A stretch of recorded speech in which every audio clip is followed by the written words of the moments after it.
Excellencies, delegates, colleagues, friends, it is an honor to welcome you to COP29.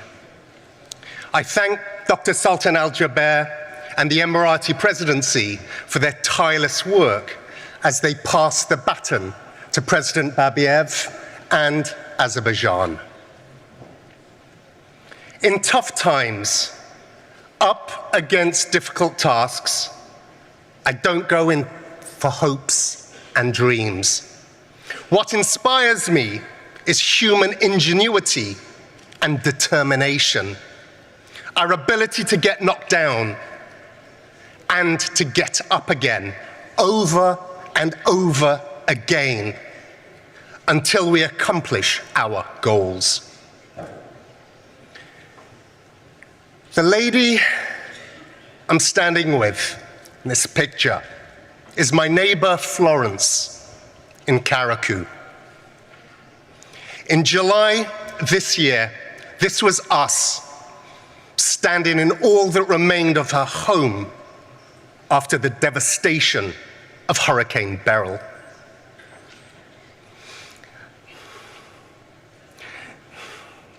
At 85, Florence has become one of the millions of victims of runaway climate change this year alone.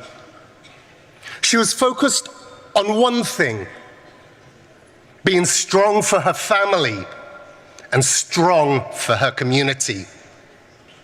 And there are people like Florence in every country on earth, knocked down and getting back up again. This UNFCCC process is the only place we have to address the rampant climate crisis and to credibly hold each other to account, to act on it.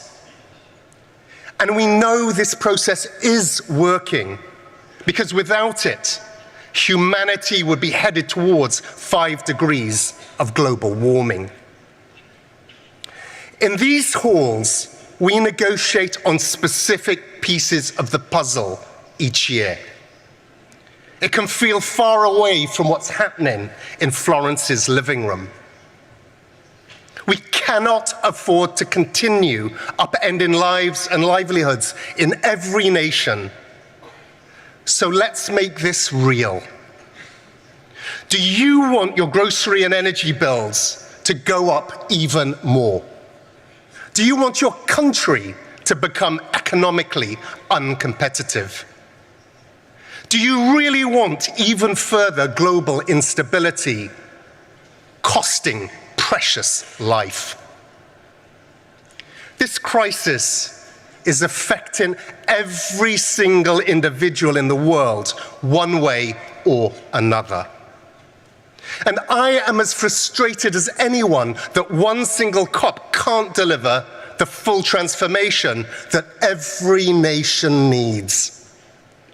But if any of your answers to those questions was no, then it is here that parties need to agree a way out of this mess. That's why we're here in Baku. We must agree a new global climate finance goal. If at least 2/3 of the world's nations cannot afford to cut emissions quickly, then every nation pays a brutal price. If nations can't build resilience into supply chains, the entire global economy will be brought to its knees. No country is immune. So let's dispense with the idea that climate finance is charity.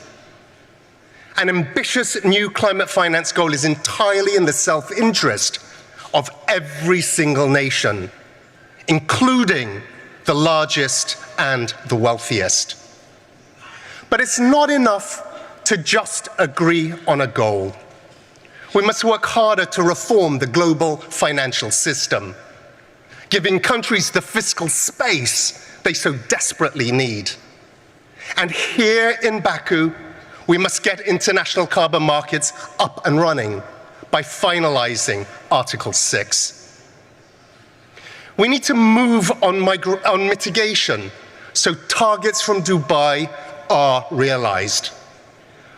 We mustn't let 1.5 slip out of reach. And even as temperatures rise, the implementation of our agreements must claw them back. Clean energy and infrastructure investment will reach $2 trillion in 2024, almost twice that of fossil fuels. The shift to clean energy and climate resilience will not be stopped. Our job is to accelerate this and make sure its huge benefits are shared by all countries and all people. We must agree adaptation targets. You can't manage what you don't measure. And we need to know if we're on a pathway to increasing resilience. And we must continue to improve the new mechanisms for financial and technical support on loss and damage. We can't make decisions in the dark. Biennial transparency reports due this year will give us a clearer picture of the progress we're making and the gaps that we need to fill. This year, all countries will deliver their third generation of national climate plans, NDCs. To support countries in creating and communicating them, the UNFCCC will launch a climate plan campaign. It will mobilize action from all stakeholders and align with the efforts of the UN Secretary General and the incoming Brazilian COP presidency. In parallel, we'll restart climate weeks from 2025, aligning them more closely with our process and the outcomes it must deliver. As a Secretariat, we'll continue to work tirelessly with what we have got, while being clear on what funding we need so we can deliver on what's increasingly being asked of us. And we'll keep focus on the safe, inclusive, and meaningful participation of all observers at this COP. In the past few years, we've taken some historic steps forward. We cannot leave Baku without a substantial outcome.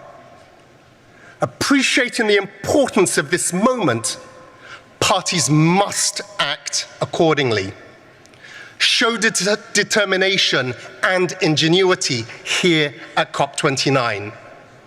We need all parties to push for agreement right from the start, to stand and deliver.